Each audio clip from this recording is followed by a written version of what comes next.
Today is a very conservative hairline. Your own original hairline is 7 cm. So this goes up to 9 cm. The height of your hairline at the midpoint.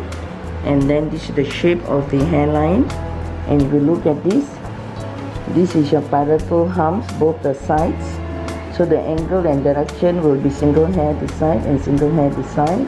This is the area. The doctor is going to recreate your crown area, and then it's going to be the mid scalp, frontal, and the